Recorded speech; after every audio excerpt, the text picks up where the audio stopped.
बड़े प्रसन्नता का विषय है। श्रीमद् भागवत कथा के पंचम दिवस की पावन बेला में हम आप सभी श्रद्धालु भक्तजन शांति एवं आनंद के साथ प्रवेश कर चुके हैं। तीर्थराज प्रयाग की पावन भूमि में आज भागवत की कथा का 5वां दिन है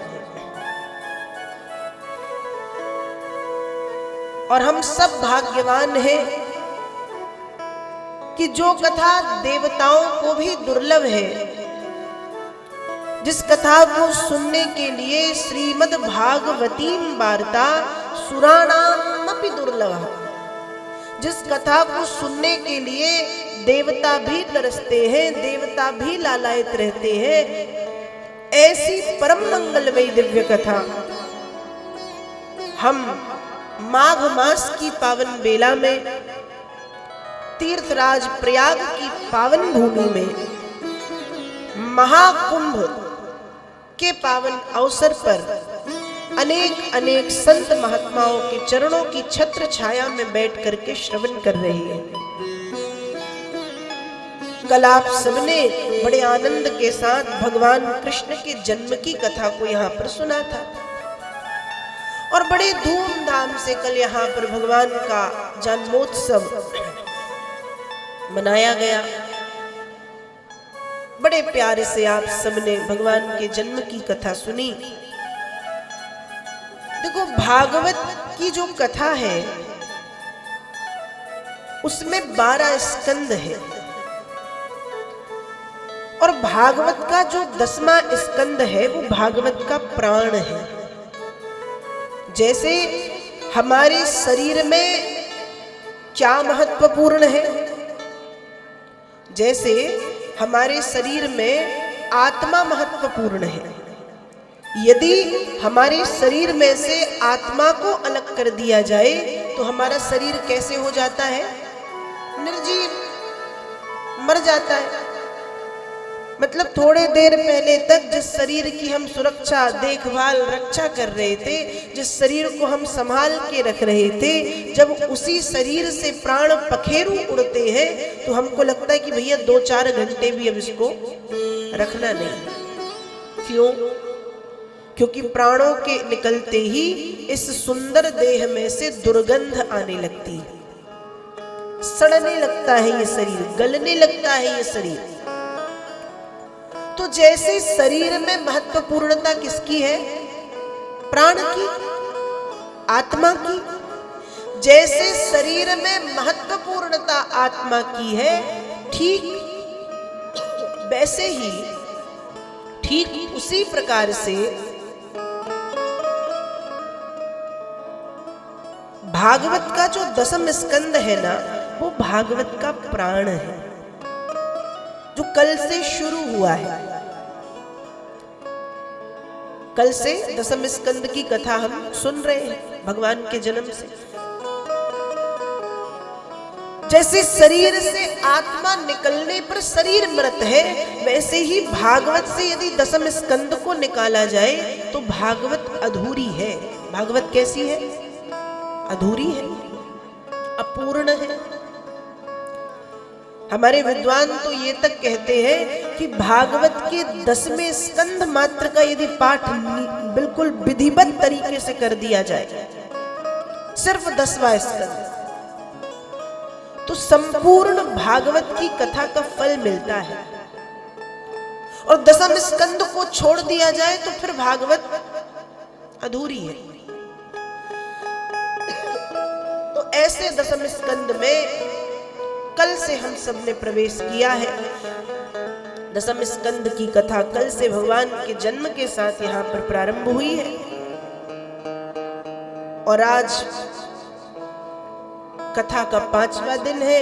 5वें दिन की कथा में, कथा के अंतर्गत भगवान की अनेक अनेक दिव्य मंगलमयी बाल लीलाओं का वर्णन व्यास जी कर रहे हैं।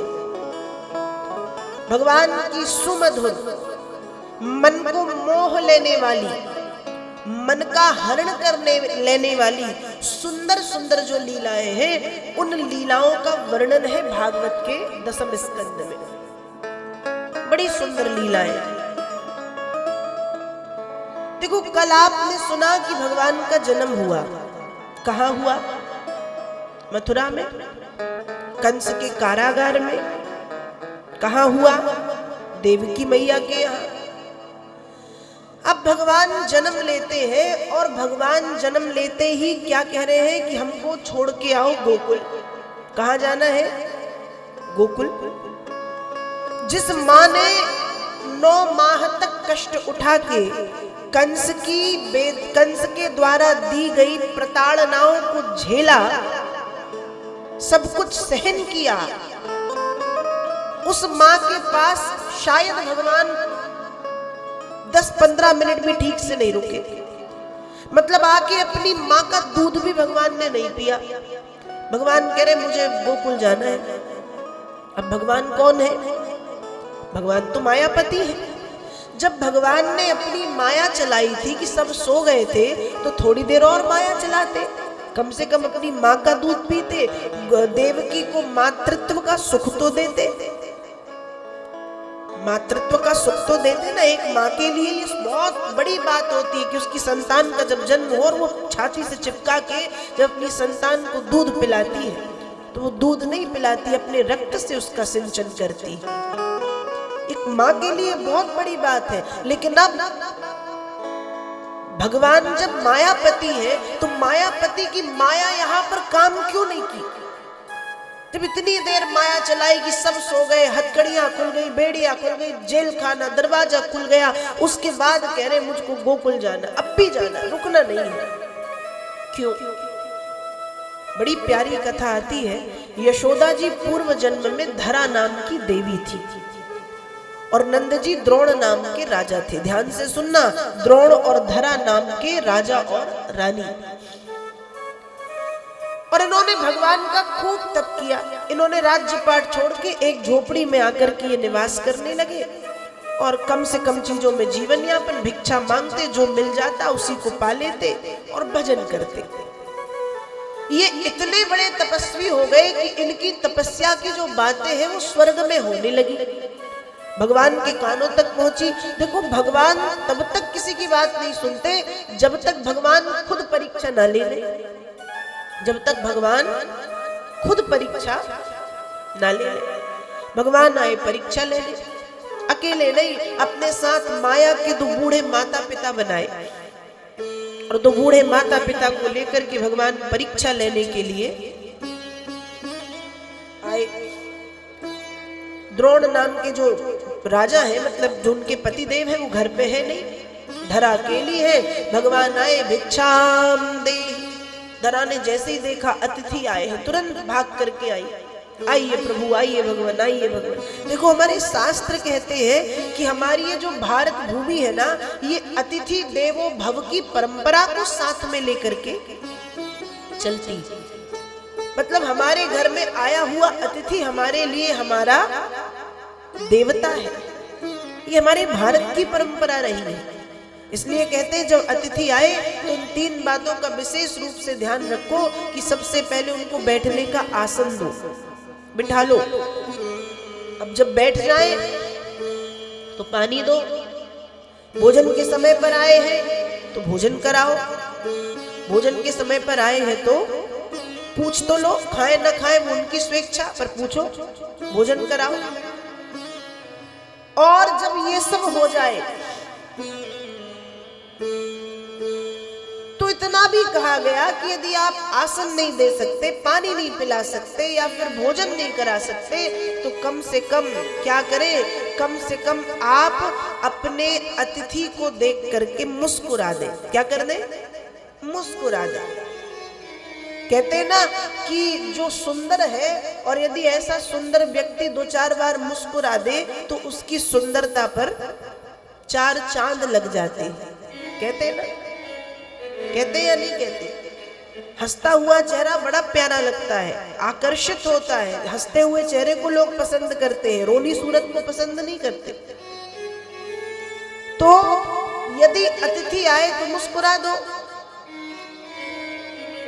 अतिथि आए तो मुस्कुरा दो। और यदि इतना भी ना बने तो हमारे भारत में एक जैन संत हुए श्री तरुण सागर जी महाराज, अब तो नहीं है, आप सबने उनका नाम सुना होगा। कड़वे प्रवचनों के लिए वो बहुत विख्यात थे। उनकी बातें कड़वी होती थी लेकिन बहुत सत्य होती थी। तो वे कहते थे कि यदि तुम्हारे घर अतिथि आए तो जल दो, पानी दो, भोजन दो, आसन दो। इतना नहीं कर सकते तो कम से कम उनको देख करके एक छोटी सी स्माइल दे दो, मुस्कुरा दो। और यदि तुम मुस्कुरा भी नहीं सकते तो तुम चुल्लू भर पानी में डूब के मर जाओ, तुम्हारे जीने का कोई अर्थ नहीं। बात सही है।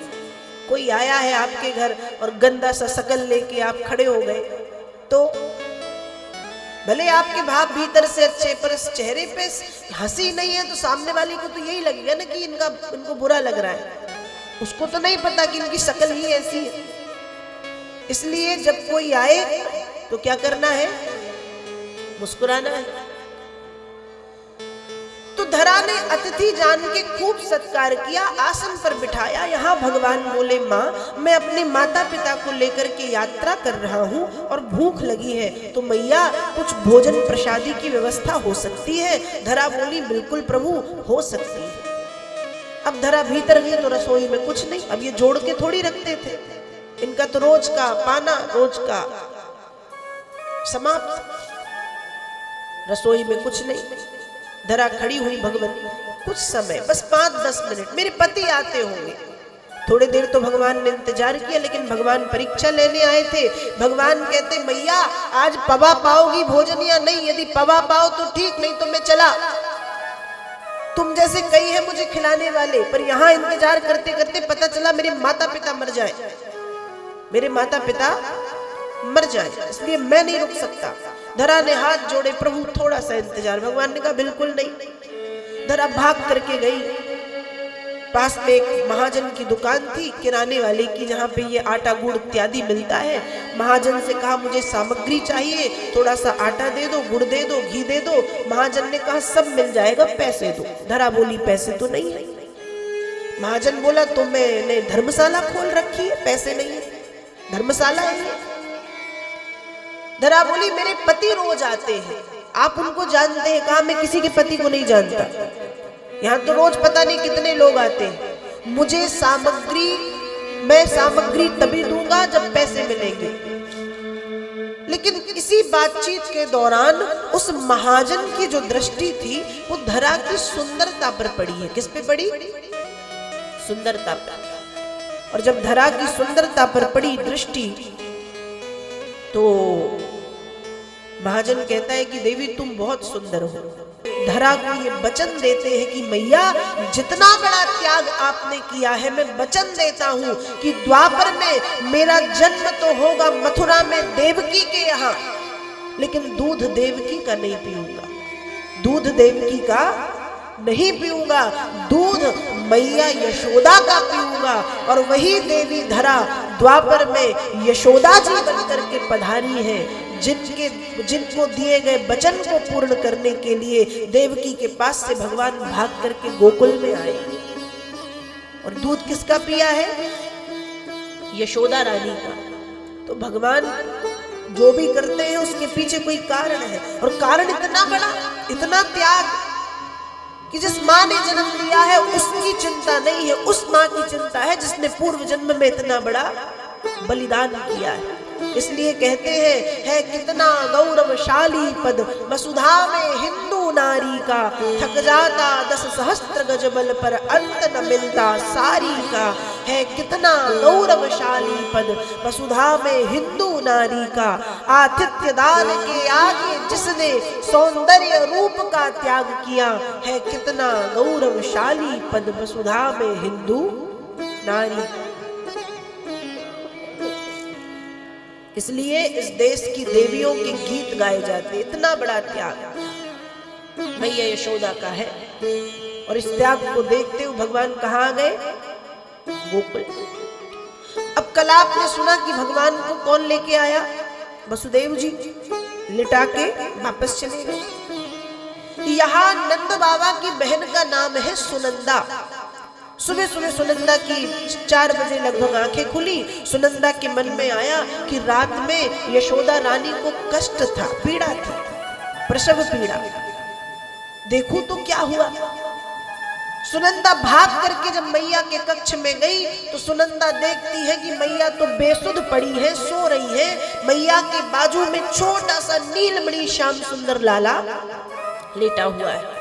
और जब नीलमणि श्याम सुंदर लाला को देखा है तो सुनंदा जोर से चिल्लाई, अरे है गयो, है गयो, है गयो। दास दासियां आ गए, का भयो, का भयो, का भयो। सुनंदा बोली, यदि मैं इनको बता दूं तो मुझसे पहले ये बाबा तक खबर पहुंचा देंगे, इसलिए बाबा को तो मैं ही बताऊंगी का भयो।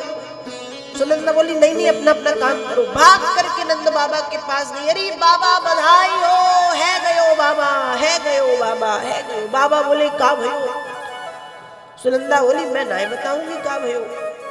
बाबा बोले, बहन बता दे का भयो, बड़ी चिंता हो रही का भयो। सुनंदा बोली, बाबा यदि बता दियो का भयो सो जो मांगूंगी वो दे दोगे। नंद बाबा बोले, अरे बहन ये तू चाबियां रख ले, तू मांगेगी नहीं, तुझे जो लेना हो तू खुद ले लियो, पर बता दे का भयो। सुनंदा जोर से चिल्ला करके कहती है, बाबा चिंता नाए करो, श्याम सुंदर नीलमणि सो लाला भयो है, बड़ो प्यारो लाला भयो। का भयो है, बड़ो प्यारो, चंद्रमा सो सुंदर लाला भयो। अब जैसे ही बाबा ने सुनो कि लाला भयो सो बाबा की खुशी को ठिकानो ना है। बाबा इतने खुश, क्योंकि वृद्धावस्था में बड़ी मुश्किल से एक लाला भयो। बाबा खूब खुश, वही नाचने लगे बाबा। और अब बाबा जल्दी जल्दी यमुना जी गए, स्नान आदि करके पूजन वूजन करने बैठे तो पंडित जी पूजा करा रहे थे। बाबा से कहा, बाबा जल चढ़ा दो। अब बाबा ने जल की जगह घी का जो डिब्बा है वो उठा के भगवान के ऊपर उड़ेल दिया। फिर कहा, चावल चढ़ा दो, तो शक्कर उड़ेल दी। पंडित जी कहे, बाबा तुम्हारा मन नहीं लग रहा आज पूजा में। नंद बाबा कहे, बात तो सही है, बिल्कुल नहीं लग रहा। तो मन कहाँ है? कहा, आप क्या बताऊं मन कहाँ है। पंडित जी बोले, बाबा तुम्हारा मन जहाँ है ना वहां चले जाओ। नंद बाबा कहे कि हाँ, मेरा मन है कि मैं भी अपने श्याम सुंदर लाला को थोड़ा निहार लूं, देख लूं लाला को। और पंडित जी से ऐसा कहकर के नंद बाबा आए हैं यशोदा जी की गोद में। श्याम सुंदर नीलमणि सुंदर बालक लेटा हुआ है। और जब नंद बाबा ने देखा तो नेत्रों से अविरल अश्रुपात हुआ है। धन्य धन्य भगवान को कहकर के नंद बाबा नाचने लगे। और खुशी के कारण नंद बाबा ने अन्नदान, द्रव्यदान, वस्त्रदान, गौदान, स्वर्णदान, चांदी दान, न जाने कितना कितना दान नंद बाबा ने कर दिया है। गोपियां आई, बधाइयां दी, बधाइयां बांटी, खूब दान दक्षिणा नंद बाबा ने करी है। गोपियां भी बड़ी खुश है। देखो, लाला भयो है नंद भवन में। लाला कहाँ भयो है? नंद भवन में। लेकिन लाला के जन्म का जन्मोत्सव गोकुल के हर घर में है। हर घर में गोपियों ने बंधन वारे बांध दिए। हर घर की गोपियों ने फूलों से घरों को सजा दिया।